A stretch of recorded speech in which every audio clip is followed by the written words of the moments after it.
Assalamualaikum warahmatullahi wabarakatuh. Bismillahirrahmanirrahim. Wa may yatawakkal 'ala Allah fahuwa hasbuh. Barang siapa yang bertawakal kepada Allah, maka Allah akan mencukupkan keperluannya. At-Talaq ayat 3. Di dalam ayat ini Allah memerintahkan kepada kita semua untuk senantiasa bertawakal kepada Allah dalam setiap urusan.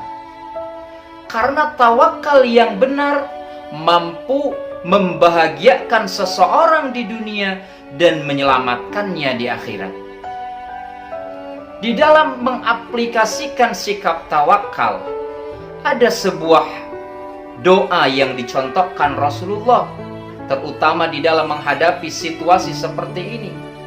Ketika seseorang keluar dari rumahnya, Rasulullah mengajarkan doa Bismillahi tawakkaltu 'ala Allah la haula wala quwwata illa billah. Sebagaimana yang diriwayatkan oleh Imam Abu Dawud dan At-Tirmidzi.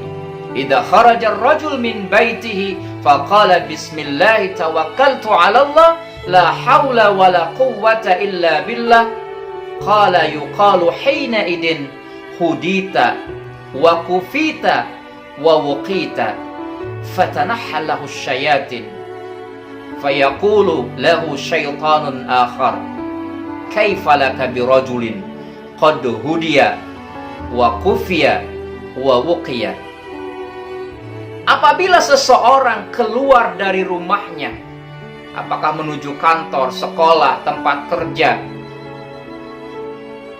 faqala bismillahi tawakkaltu 'ala Allah la haula wala quwwata illa billah. Kemudian dia mengucapkan bismillahi tawakkaltu 'ala Allah la haula wala quwwata illa billah, maka qala yuqalu hina idin, ada 3 malaikat yang mendoakan orang tersebut. Ketika dia baca bismillah dengan nama Allah, malaikat yang pertama mengatakan hudita, kamu telah diberikan petunjuk oleh Allah. Ketika seseorang mengucapkan tawakkaltu 'ala Allah, saya berserah diri kepada Allah, maka malaikat yang kedua mengatakan kufita, aku akan cukupkan keperluan orang itu. Dan ketika seseorang mengatakan la haula wala quwwata illa billah, tidak ada daya dan upaya, tidak ada kekuatan kecuali pertolongan Allah Subhanahu wa ta'ala, maka malaikat yang ketiga mengatakan wa wuqita, aku akan jaga, aku akan lindungi, kamu dilindungi. Bahkan fatanahha lahu syayatin, setan pun menjauhinya. Dan ada salah seorang setan berbisik kepada setan yang lainnya, kaifa laka birajulin qad hudiya wa kufiya wa wuqiya. Ini bagaimana kita bisa mencelakakan orang yang sudah diberi petunjuk oleh Allah, orang yang sudah dicukupkan kebutuhannya oleh Allah, dan orang yang sudah dijaga oleh Allah Subhanahu wa ta'ala. Saudaraku yang berbahagia, tawakal ini adalah sikap batin kita. Sedangkan ikhtiar adalah sikap lahir. Dan hal ini tidak bertentangan. Hal ini harus berbarengan. Sebagaimana sebuah kisah ketika Rasulullah SAW bersama sahabatnya pergi ke masjid dengan menunggangi unta. Lalu sahabat bertanya kepada Rasulullah, Rasulullah, apakah saya ikat dulu unta ini atau saya bertawakal dulu kepada Allah? Maka jawaban Rasulullah, ikilha wa tawakkal 'ala Allah. Ikat unta ini dan bertawakallah kepada Allah. Di sana Rasulullah SAW menggunakan harful atfi waw, alat penghubung waw, dan tidak summa kemudian atau fa maka.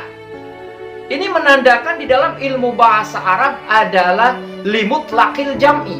Keduanya tidak bisa dipisahkan. Antara iqil, dia berusaha mengikat, itu adalah bagian dari ikhtiar, bagian dari usaha. Kemudian wa tawakkal 'ala Allah, bertawakal adalah sikap batin kita. Jadi ikhtiar dan tawakal itu adalah mengaplikasikan firman Allah di dalam surah Al-Fatihah, iyyaka na'budu wa iyyaka nasta'in.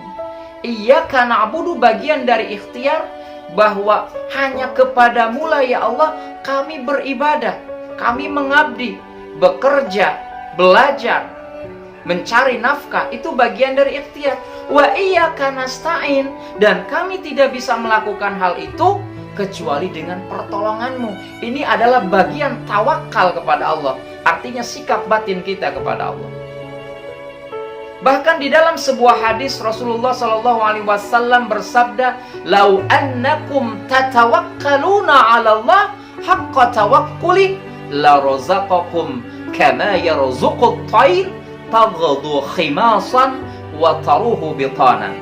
Seandainya engkau bertawakal kepada Allah dengan sebaik-baik tawakal, la razaqakum, tentu kami akan memberikan rizki kepada kalian, kata Allah. Kama yarzuqut tayr, sebagaimana kami memberikan rizki seekor burung, taghdu khimasan, dia terbang pergi dalam keadaan perut kosong, wa taruhu bitanan, dan kembali dalam keadaan perut kenyang. Ini menandakan bahwa ikhtiar dan tawakal itu harus berbarengan. Untuk itu saudaraku yang berbahagia, marilah kita bertawakal kepada Allah Subhanahu wa ta'ala, memohon pertolongan kepada Allah Subhanahu wa ta'ala dalam segala urusan, karena Allah lah yang maha menggenggam segalanya. Assalamualaikum warahmatullahi wabarakatuh.